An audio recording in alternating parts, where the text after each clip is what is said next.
নমস্কার বন্ধুরা, কেমন আছেন আপনারা সবাই? আশা করছি আপনারা সবাই ভালো আছেন।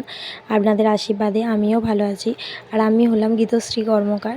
তো আমার আজকে শনিবার সকাল, আজকে একটি নতুন দিন, নতুন সকাল।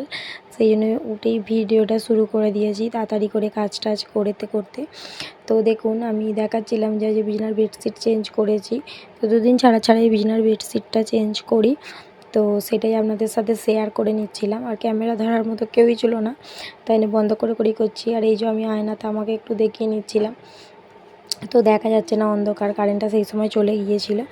তো আর আমার আয়নার কাঁচটা বড্ডই নোংরা। আমার মেয়ে সবসময় পাউডার দিয়ে নোংরা করতেই থাকে চারদিক। আমি রোজ সকালে ওটা পরিষ্কার করি, আবার আমার মেয়ে যাকে তাই স্কুল থেকে এসে শুরু করে দেয়। তো তাই না তাড়াতাড়ি করে কাজ করে নিচ্ছি। ওকে যেহেতু আমায় আনতে যেতে হবে, কিন্তু আমার মনে ছিল আজকে ওর পাপা বাড়িতেই আছে, পাপা যাবে, ভুলে গিয়েছিলাম।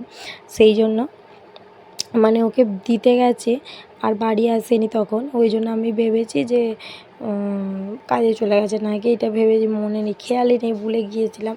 একটা অন্য চিন্তা করতে ভুলে গিয়েছিলাম। তো এখন বেড়াতে যাব, ব্যাগ ফ্যাগ কিছুই গোছানো হয়নি। আবার ছানাটা বলে গেছে আমার মেয়ে যে আমি আসলে তবেই তুমি ব্যাগ গুছোবে। এইসব ভাবতে ভুলে গেছি। তো চলুন,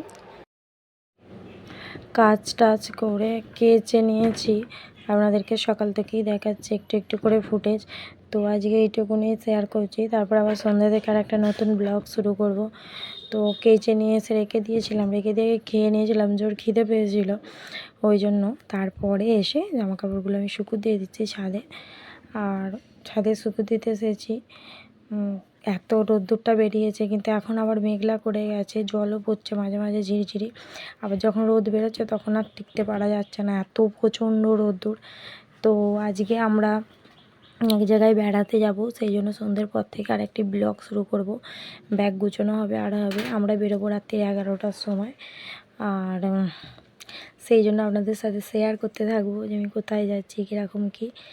চলুন, দেখা হচ্ছে পরের একটি ভিডিওতে। নমস্কার।